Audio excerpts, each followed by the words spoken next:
Hi, my name is Alex Thomson, and I've chosen to introduce an excerpt from this book. This is Radical Cosmopolitics by James Ingram, and it was published by Columbia University Press in 2013. So I want to say a little bit about the excerpts I've picked and then why I thought this might be useful. So what I've done is select some passages from the introduction and then from the first chapter, which I hope set out something of Ingram's approach. The selections I've made include a long case study about the debate sparked by Martha Nussbaum's interventions in the late 90s in the US humanities, which were very influential in generating the recent wave of interest in cosmopolitanism. Now, this case study is helpful for illustrating how Ingram thinks, but if you're pushed for time, I'd invite you to skip it. And you'll find that in the final pages of the book, of the excerpts, at page 59 to 62, the conclusions are all highlighted. So for anyone who does skip it, just to clarify, I'm not advocating Nussbaum's point of view, and neither is Ingram. Instead, what I'm interested in is what Ingram's own approach tells us. And Ingram's work draws on more recent writing by philosophers such as Etienne Balibar in particular, which seek to update the debates around cosmopolitanism, firstly in light of more recent strands in critical thinking, critical theory, but also in a more kind of up-to-date global context. So to think about the key points in what Ingram is doing, to sum it up, you could ask, what does it mean to move a debate from the idea of cosmopolitanism to the cosmopolitical? And the key thing here is that rather than asking us to choose between the national or patriotic perspective on one side and the idea of cosmopolitanism on the other, which is a heavily value-laden choice, Ingram is sketching a way of moving towards a different perspective, what he's calling cosmopolitical.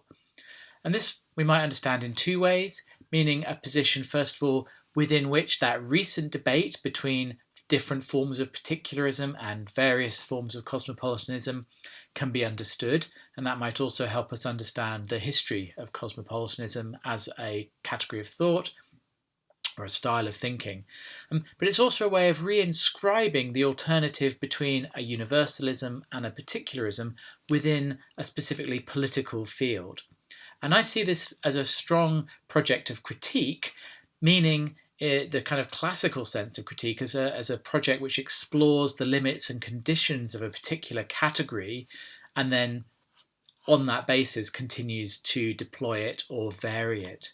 So this is helpful for us, I think, because it offers a historicization of the debates around cosmopolitanism, both the more recent context for the revival of interest in the category and then the long-term history of cosmopolitanism. One of the distinctive features of Ingram's point of view, contrasted with that of Nussbaum, is that he sees the kind of workers' movements of the 19th century as embodying a form of cosmopolitan imaginary in a way which more normative political philosophers disagree, and they see the Enlightenment as being the last phase of cosmopolitanism before the 20th century. So the other thing which is really helpful in Ingram's work is that it acknowledges the intertwining of the universal and the particular in all political positions, essentially, and the tensions that this leads to within cosmopolitanism. And I think this really helps us move away from the very polarizing choice between nationalism, for example, and cosmopolitanism, and it allows us to find a way of thinking about that interconnectedness of particularism and universalism within any political formation. And that's both more accurate as a way of describing how things work and the ways that these can be categories which aren't simply distinguishable.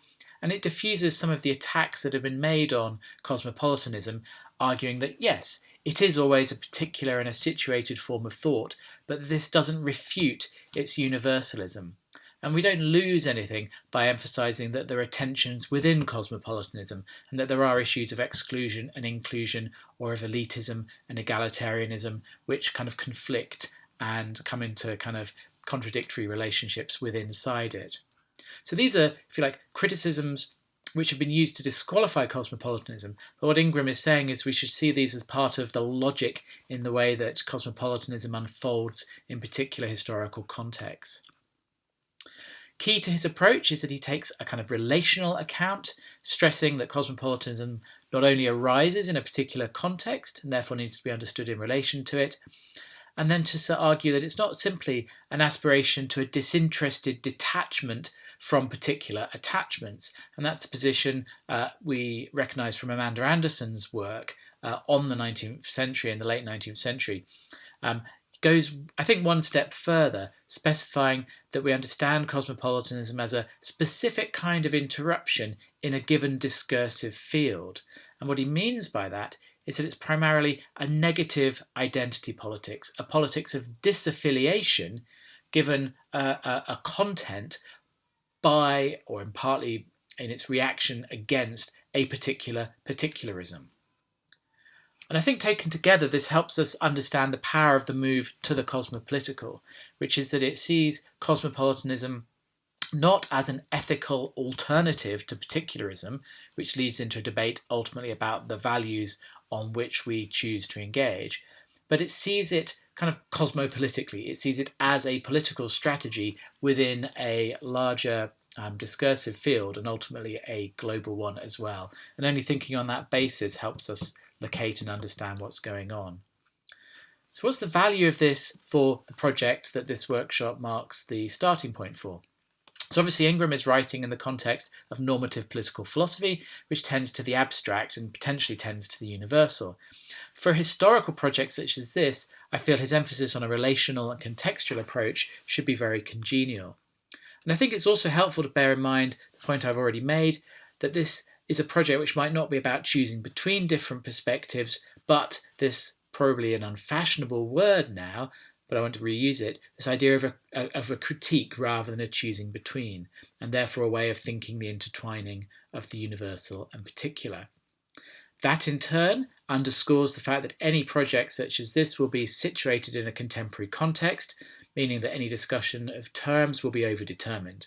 This is evident in the Scottish context, where the contemporary debate about aesthetics and politics is largely framed by the hegemonic ideology of civic nationalism, in which one particularism and nationalism presents itself as more cosmopolitan than others. So the contemporary civic discourse of Scottishness distances itself from what it portrays as ethnic nationalism in order to make itself palatable to liberal opinion, but also ethnocentrically to distinguish itself from Englishness, which it sees as a less inclusive form of nationalism. And of course, in doing so, it masks its own ethnocentrism, leading to problems such as the disavowal of racism in the Scottish context, which anti-racist campaigners have been highlighting and is kind of very evident at the moment.